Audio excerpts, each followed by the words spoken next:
오늘은 사도행전 18장입니다.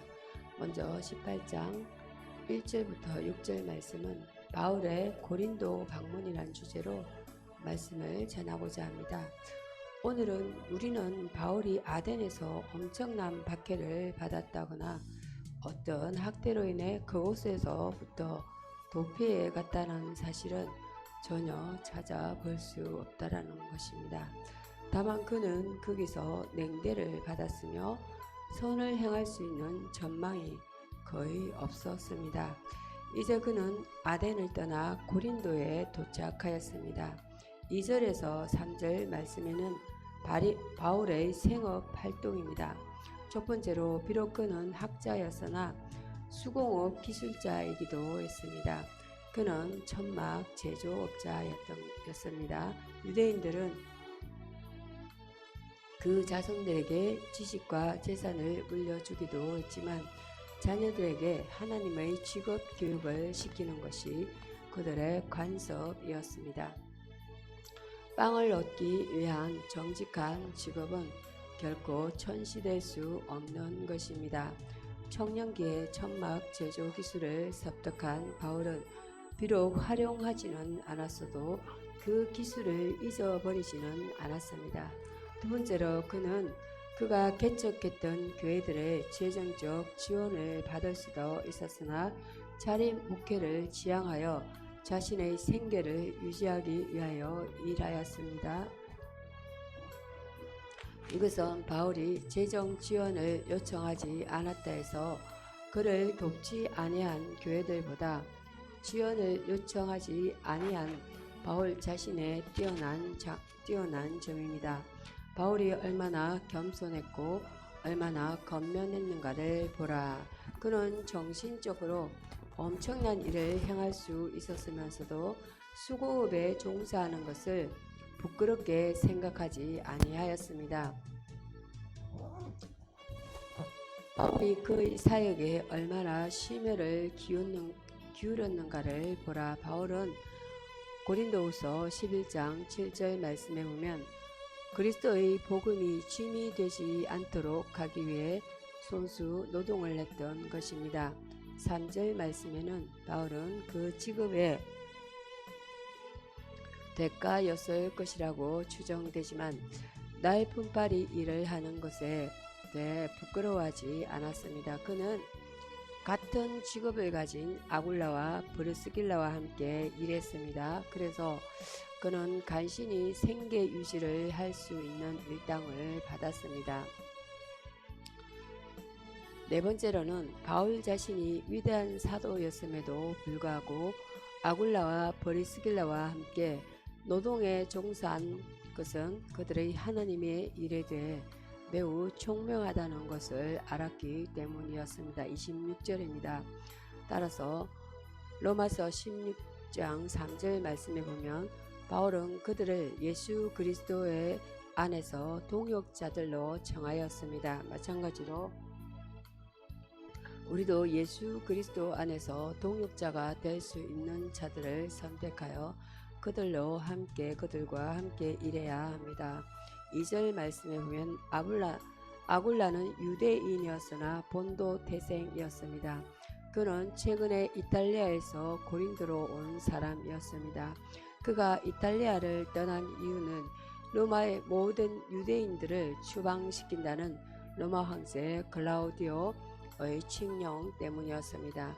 유대인도 기독교인을 박해했는데 이방인이 기독교인과 유대인 모두를 박해한다 해서 이상할 것은 없습니다. 4절 5절 말씀에는 본토 유대인들과 헬라인들에게 복음을 전파함입니다. 첫 번째로 바울이 안식일마다 회당에서 강론하였습니다. 사도들이 어떠한 방법으로 복음을 전파했는가 보라. 그들은 힘이나 폭력이 아닌 정당한 논쟁을 통해 복음을 전파하였습니다. 바울은 합리적이면서도 성경에 입각한 설교자였습니다. 바울은 유대인과 헬라인을 권면하였습니다. 이 말은 그의 설교의 절박감을 나타냅니다. 바울은 그들에게 구원이 없음을 말하지 않고 다정스러운 설득 형식으로 자신의 논쟁을 전개시켰습니다. 이것이 그의 설교의 장점입니다. 그가 그들을 설득시켰다는 말은 그들을 설득하여 굴복시켰음을 뜻합니다. 그들 중에 일부는 바울의 조리 있는 강론에 설복되어 그리스도를 믿게 되었습니다.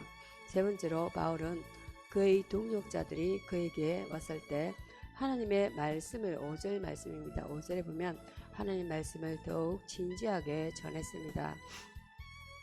실라와 디모데가 마게도냐에서 내려오매 그들은 이곳 고린도에서 바울을 지원해 줄 수 있었습니다.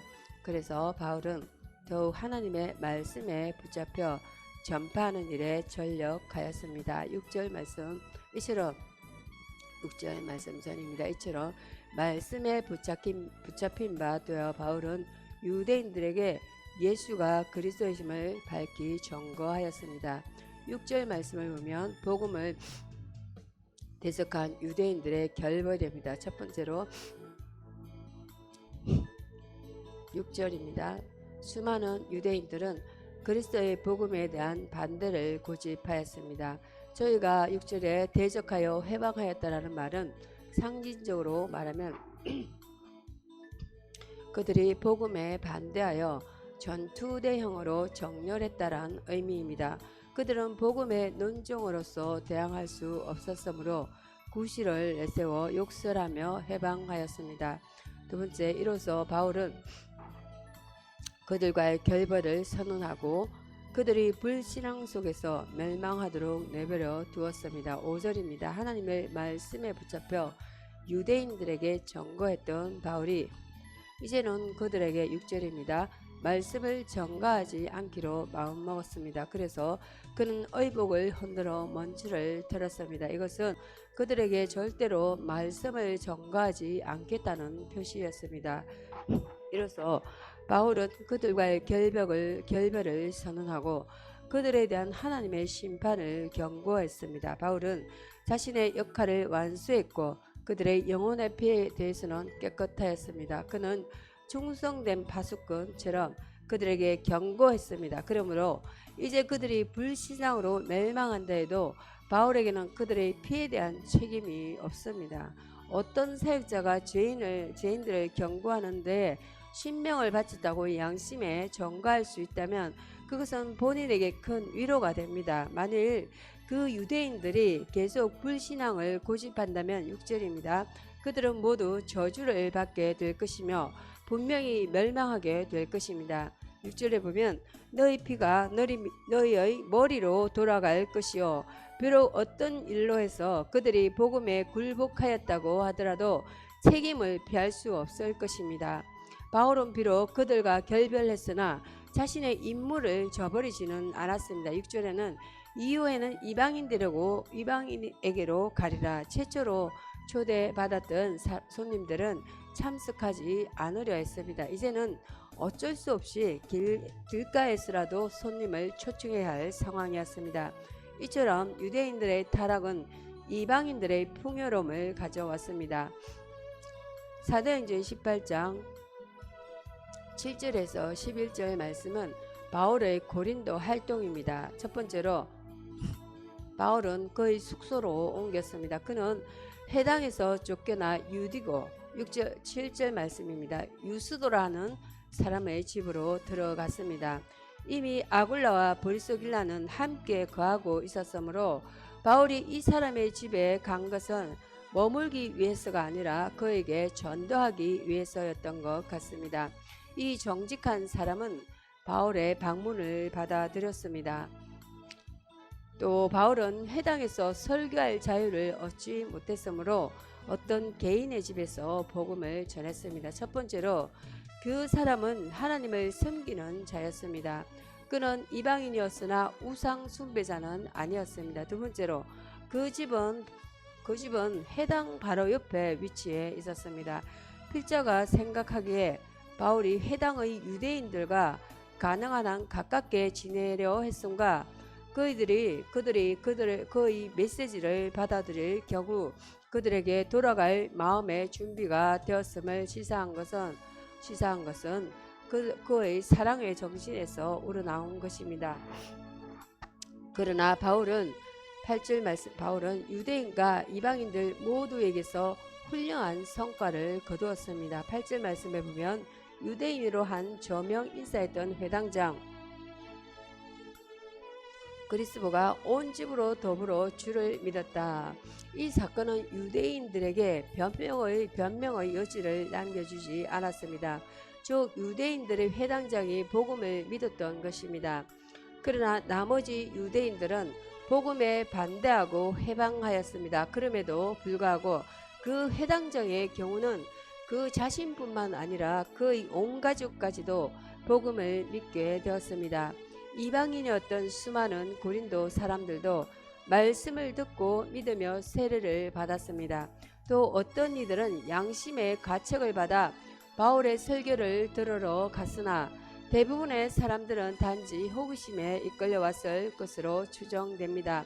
그러나 그들은 들음으로 믿었고 믿음으로 세례를 받았으며 또한 오직 그리스도만을 바라보게 되었습니다. 3절 세 번째 바울은 환상을 통하여 고린도에서 계속 활동할 수 있는 9절 말씀에 보면 용기를 얻었다라는 것입니다. 첫 번째, 주님은 그에게 복음을 전파해야 할 그의 의무와 책임을 새롭게 인식시켰습니다. 유대인들을 두려워 말라. 즉 그의 성의 상관들과 그 성의 상관들도 두려워 말라. 내가 복음을 전하고 담대히 행동해야 하는 것은 하늘의 뜻이다. 졸장부처럼 소심하게 외치지 말고 분명하고도 용기 있게 외쳐라. 크게 외치라고 주님은 말씀하셨습니다. 두 번째로 바울은 주님이 그와 함께 임재하심을 확신하고 넘치는 생기와 활기를 부여받았습니다. 두려워 말라. 내가 너와 함께 할 것이다. 너로 하여금 어려움을 견뎌 내게 하고 너희 모든 두려움에서부터 너를 이끌어낼 것이다. 내가 너와 함께 일할 것이며 기적을 통하여 너희 말을 확정하리라. 그리스도를 모신 자들은 두려워하거나 위축될 필요가 없습니다. 세 번째로는 그리스도는 바울에게 보호를 보증하셨습니다. 아무 사람도 10절 말씀에 보면 너를 대적하여 해롭게 할 자가 없을 것이니 그리스도는 바울이 어느 누구의 공격도 받지 않을 것이라고 약속하지는 않으셨습니다. 그러므로 우리는 12절에서 바울이 공격을 받고 재판 자리로 소환되었다는 사실을 보게 됩니다. 다만 그리스도는 아무도 너를 대적하여 해롭게 할 자가 없을 것이다 라고 말씀하셨습니다.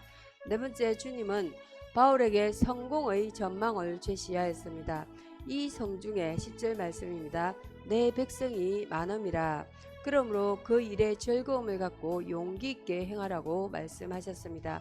왜냐하면 이 성에 거하는 수많은 사람들이 그의 사역을 통해 감화를 받고 부름에 응답할 것이기 때문입니다. 주님은 장래에 그의 백성이 될 사람들을 알고 계셨습니다.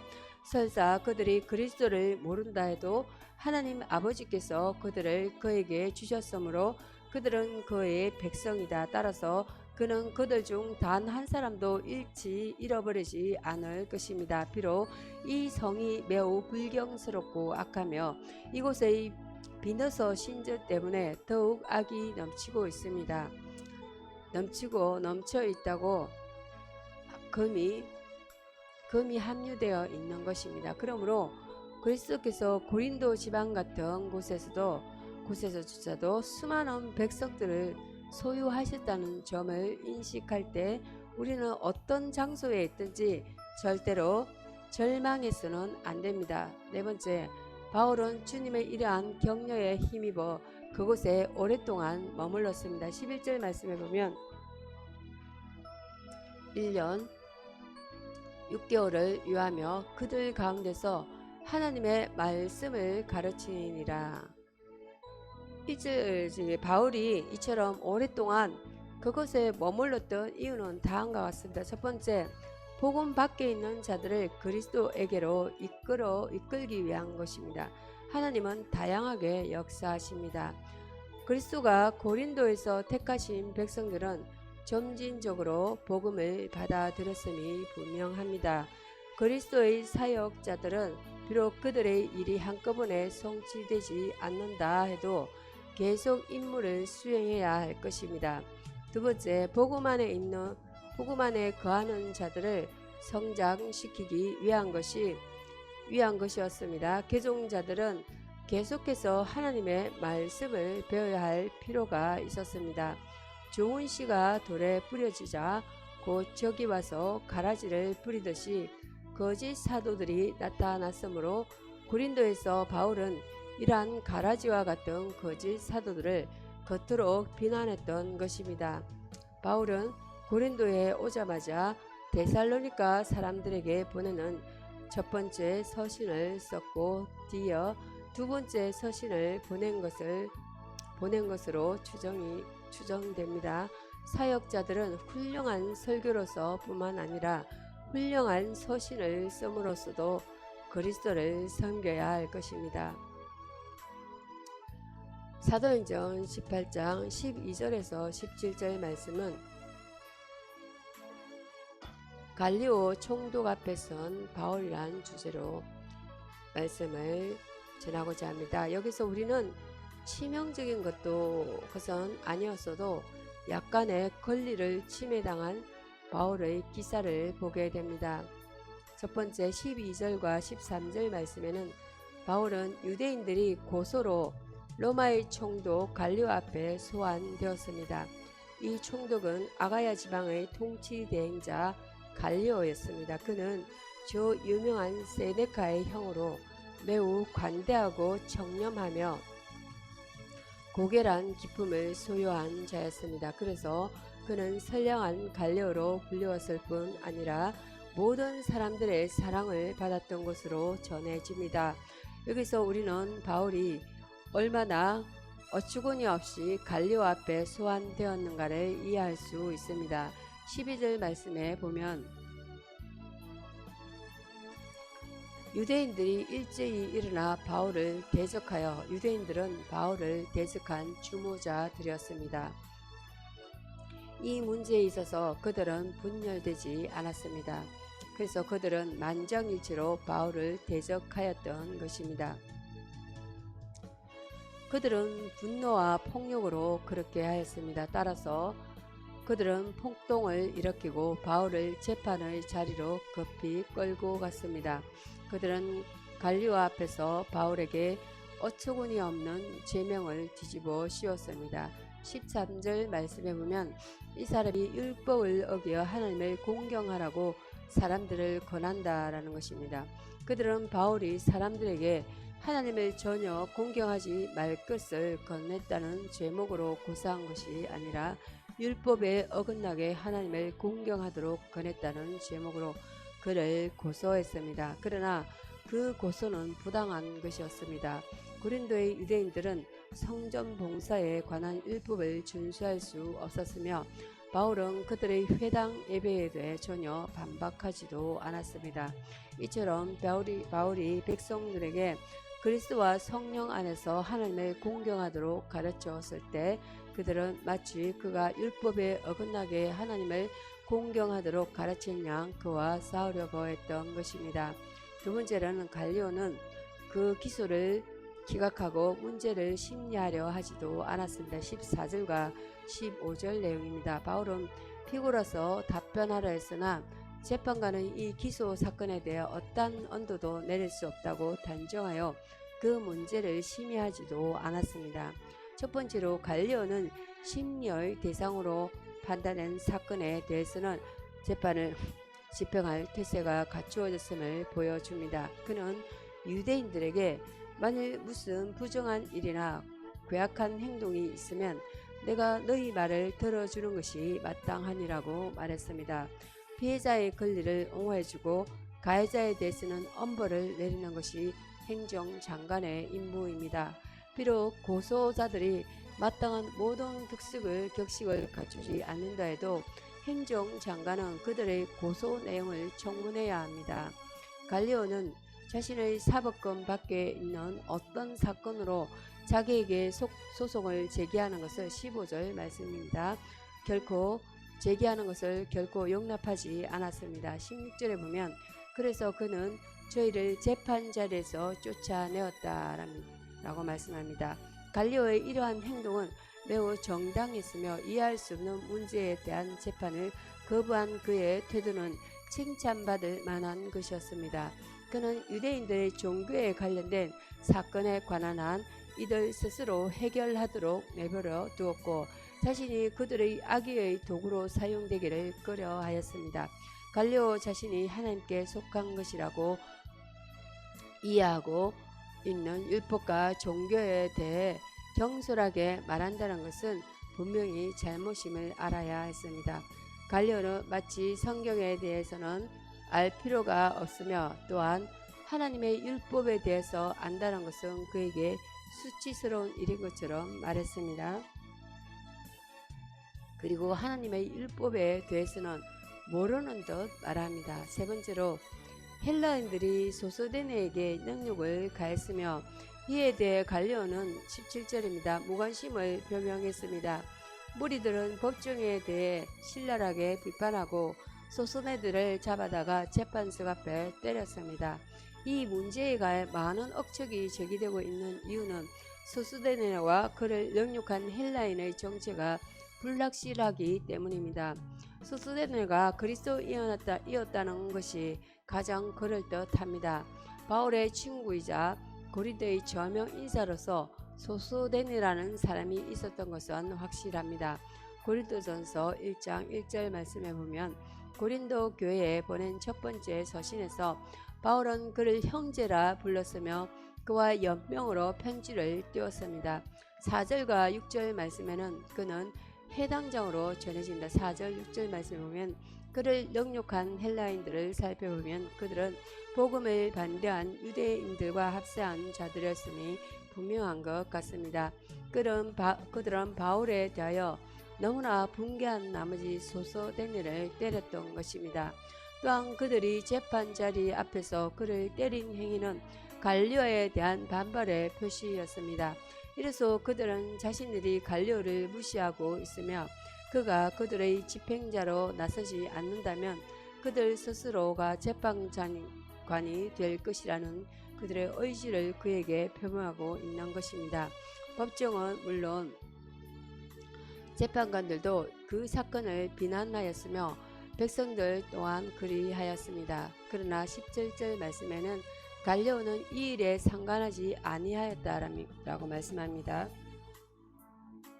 만일 그의 이러한 태도가 악한들의 도전을 무시한다는 의미에서 취해진 것이었다면 그것은 칭찬받을 만한 일이었을 것입니다. 그러나 만일 선량한 사람이 능욕당하는 광경을 보고도 무관심했던 것이었다면 그것은 그의 냉담함을 여실히 보여주는 것입니다. 갈리오는 재판관으로서 소소데네를 보호해야만 했으며 그를 폭행한 헬라인들을 규제하고 처벌해야 했습니다. 하나님의 백성들이 고난당하는 것을 보거나 듣고도 그들에게 동정이나 관심조차도 보이지 않는 자들은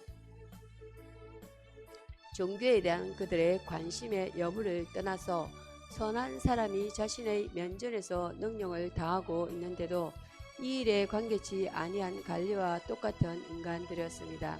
사도행전 18장 18절에서 23절 말씀에는 에베소와 예루살렘을 방문한 바울이란 주제입니다. 여기서 우리는 바울이 고린도에서 잠시 휴식을 취하면서도 매우 분주하게 활동했음을 알 수 있습니다. 18절 말씀에 바울의 고린도 작별입니다. 첫 번째로 그는 고린도에서 어려움을 당한 후에도 당분간 그곳을 떠나지 않았습니다. 바울은 고린도가 아닌 다른 곳에서는 박해의 폭풍이 일어나자마자 떠났었습니다. 고린도에서 그렇게 행동하지 않은 이유는 고린도에서 일어나는 박해의 폭풍은 일어나자마자 곧 가라앉았기 때문이었습니다. 11절에는 1년 6개월을 위하며 이렇게 나옵니다. 그는 자신의 노고가 헛된 것이 아님을 깨닫고 더욱 정진하였습니다. 두 번째로 바울은 그들을 떠날 때 진지하고도 깊은 애정을 가지고 그들과 작별했습니다. 세 번째로 바울이 떠날 때 브리스길라와 아굴라도 함께 갔습니다. 그들은 떠나려는 의사를 품고 있었던 것 같으며 또한 한 장소에 장기간 체류하려 하지 않았던 것 같습니다. 선한 의도에서 나온 생각은 좋은 결과를 가져옵니다. 그러므로 비록 우리가 선한 의도를 의심은 할지라도 비난해서는 안 됩니다. 네 번째로 고린도에서 배를 타고 떠난 자들이 기항하는 항구인 겐그리아에서 바울 혹은 아굴라, 원문에는 누구인지 명시되어 있지 않다라고 합니다. 아굴라가 나실인의 세약을 실행하기 위해 머리를 깎았습니다. 일찍 소원이 있었으므로 갱그리아에서 머리를 깎았더라. 18절입니다. 유대 땅에 살고 있던 사람들은 이 경우에 그 일을 성전 안에서 행하도록 되어 있었습니다. 그러나 다른 지방에서 살고 있던 사람들은 다른 장소에서도 행할 수 있었습니다. 필자는 바울이 유대인들과 유대를 나누기 위해 그 서원을 행했을 것으로 생각합니다. 고린도전서 9장 20절 말씀에는 바울은 유대인을 얻기 위해 유대인이 되었던 것입니다. 19절과 20절 말씀에는 바울이 소아시아의 대도시였던 에베소를 방문함입니다. 첫 번째로 바울은 아굴라와 브리스길라를 에베소에 남겨두었습니다. 그들은 에베소에서의 복음 전파의 일익을 담당할 수 있었던 것 같습니다. 바울은 거기서 당분간 머물 예정이었습니다. 아굴라와 브리스길라는 바울이 그들에게 돌아오면 그를 극진히 영접해야 하겠다고 생각하였을 것입니다. 두 번째로 거기서 그는 유대인들의 회당에서 유대인들에게 복음을 전파했습니다. 그는 청중이 아닌 설교자의 신분으로 회당에 들어가 유대인들과 변론하였습니다. 비록 바울이 고린도의 유대인들을 포기해 버렸지만 그는 다른 지역의 유대인 회당들을 회피하지 않았고 여전히 그들을 복음 선포의 첫 대상으로 간주하였습니다. 우리는 어떤 단체의 일부 사람들이 악을 행한다고 해서 그 집단 전체 집단을 비난해서는 안 됩니다. 세 번째로 에베소의 유대인들은 바울이 그들과 함께 머물러 있기를 간청했습니다.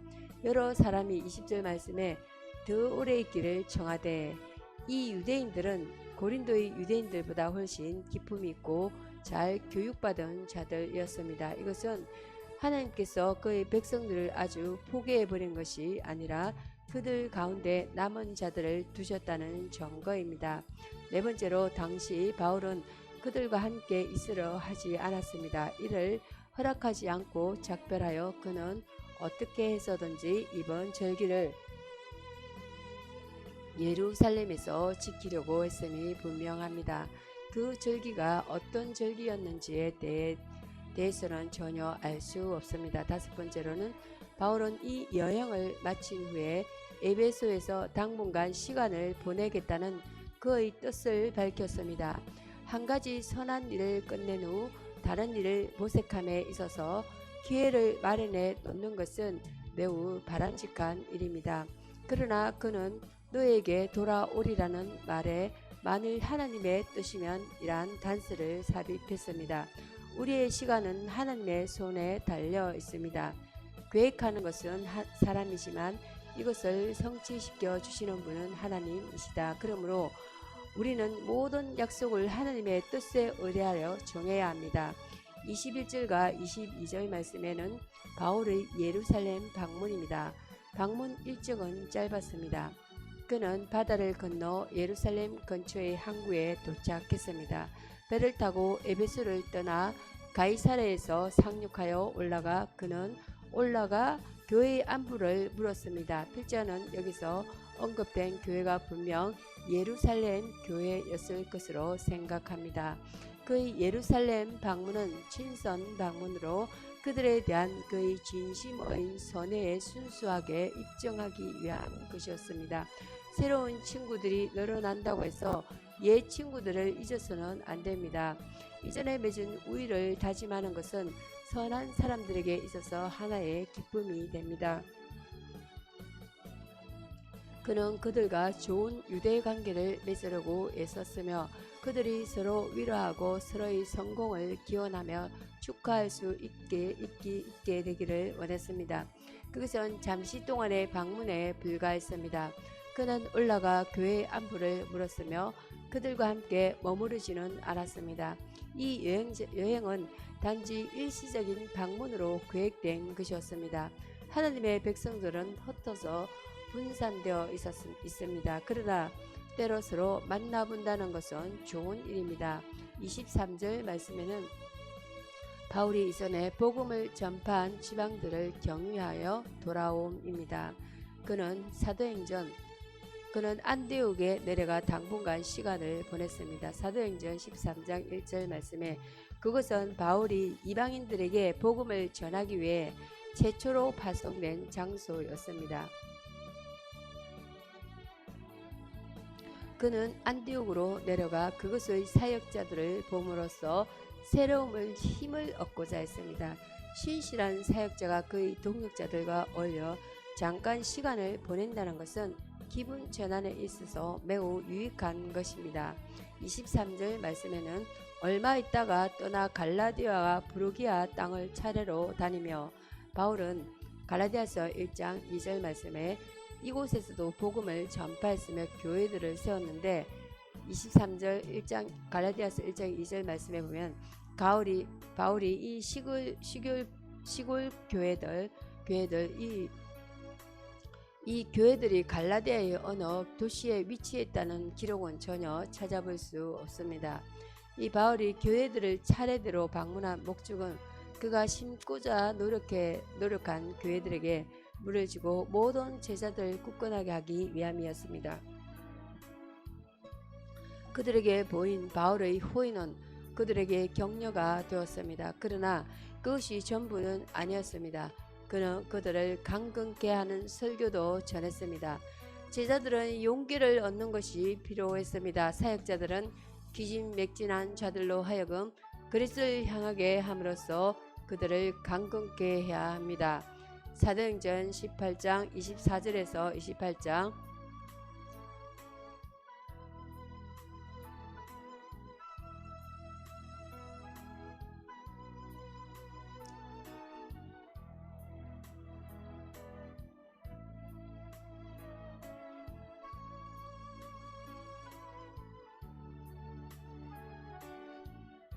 이 거룩한 역사는 바울의 여행 기사와 그가 에베소에서 가서 아볼로를 만난 기사를 전해줍니다.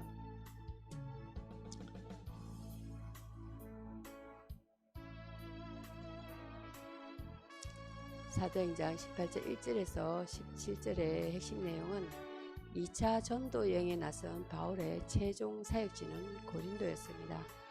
그곳에서 18개월간 사역했습니다. 묵상하겠습니다.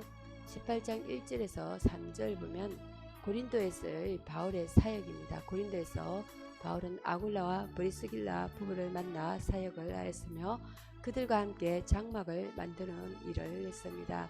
우리는 바울이 이들과 함께 일을 하였다는 데서 육체의 노동을 전대하지 않는 바울의 생각을 알 수 있습니다. 바울은 학자이면서도 천막 만드는 기술을 배웠고 자신이 설립한 교회나 전도한 사람들에게 생계를 부탁할 수도 있었지만 직업을 갖고 선수 일함으로써 겸손한 전도자의 모습을 보여주었습니다. 18장 6절 말씀에는 해방자들의 바울의 반응입니다.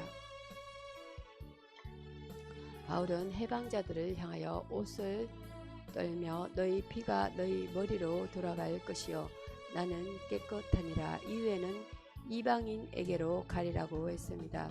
이러한 행위를 통해 바울은 자신이 지금까지 최선을 다했다고 선언합니다. 또한 자신의 복음 전파에도 불구하고 이를 받아들이지 않은 그들이 불신앙 속에서 멸망하도록 그들을 포기한다고 선언한 것입니다. 이렇게 옷을 떠는 것은 엄숙한 맹세를 할 때 사용했던 행위입니다. 18장 9절과 10절 말씀에 보면 환상 가운데 들은 말씀입니다. 두려워하지 말며 잠잠하지 말고 말하라. 내가 너와 함께 있음에 아무도 너를 대적하여 해롭게 할 자가 없을 것이니 이는 이 성중에 내 백성이 많음이라는 환상 가운데 들려온 격려의 말씀으로 바울은 용기를 얻고 고린도에서 머물면서 복음을 전할 수 있었습니다. 18장 15절 말씀은 재판을 거절한 갈리오입니다. 갈리오는 유대인의 고소가 그들이 신봉하는 교리나 명칭, 율법에 대한 해석상의 문제 때문에 발생하였으며 바울이 전하고 있는 내용도 유대교 분파의 하나라고 생각하였기 때문에 이 사건이 자기가 재판해야 할 것이 아니라고 판단하여 바울에 대한 재판을 거절하였습니다.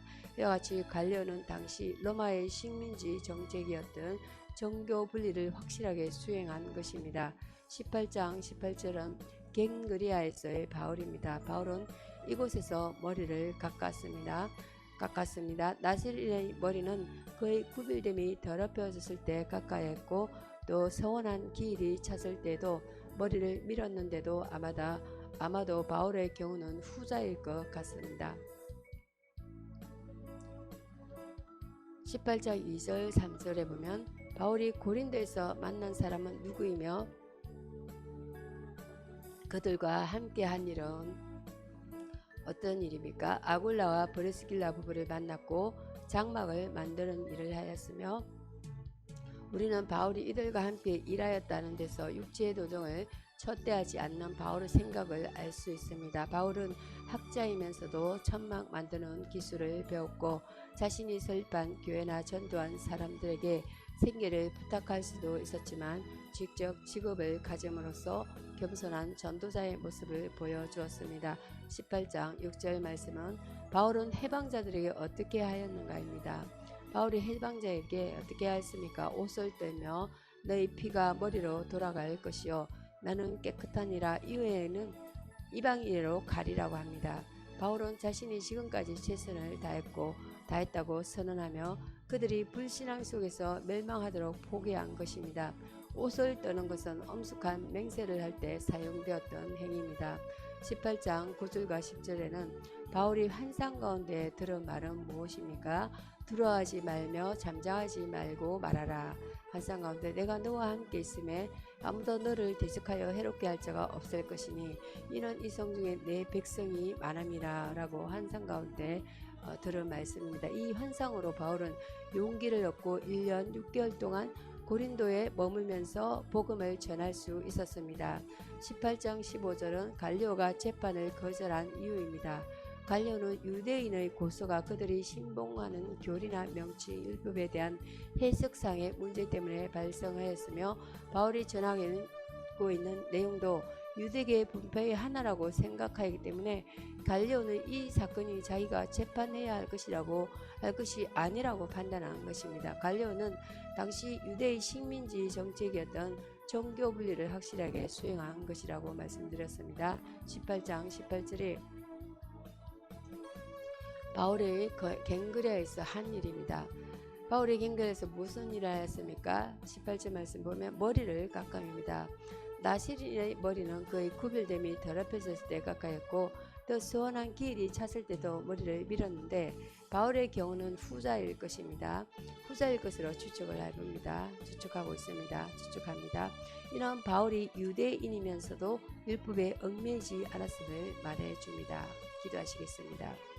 이 길이 맞나 하는 의문이 들 때에 가장 선한 길로 인도하시는 아버지, 새 아침이 밝았습니다. 어제의 모든 무거운 것들을 다 잊어버리고 다시 새로운 기회를 받는 마음으로 시작합니다. 내 마음을 낭망하게 하는 모든 것을 틀어버리기 원합니다. 아버지께서 마음에 들어오셔서 마음을 무겁게 하는 모든 것들을 마음 밖으로 던져버리시고 온전히 내 마음을 다스려 주셔서 하나님께서는 우리를 가장 선한 길로 인도하심을 믿습니다. 때로는 이 길이 맞나, 하나님은 나를 잊지 않으셨나 라는 의문이 들 때에도 나에게 최종의 승리를 주시는 주님을 기억하고 믿음을 견고하게 하소서. 사람들의 소문에 빠져들지 말게 하시고 하나님의 말씀 가운데 온전히 빠지게 하소서.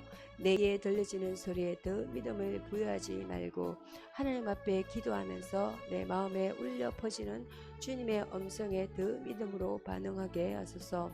오늘 주어진 모든 일들을 축복하여 주셔서 만나야 하는 자들과의 모든 만남 가운데 성령 하나님께서 함께하여 주셔서 나의 모든 선택과 일함에 아버지의 선함을 따라가는 일이 가득하게 하소서. 나의 모든 것 되시는 예수 그리스도의 이름으로 기도합니다. 아멘. 오늘 주시는 말씀 에레미야 15장 16절입니다. 만군의 여호와 하나님 여호와시여, 나는 주의 이름으로 일컬음을 받는 자라. 내가 주의 말씀을 얻어먹었사오니 주의 말씀은 내게 기쁨과 내 마음의 즐거움이오나. 아멘.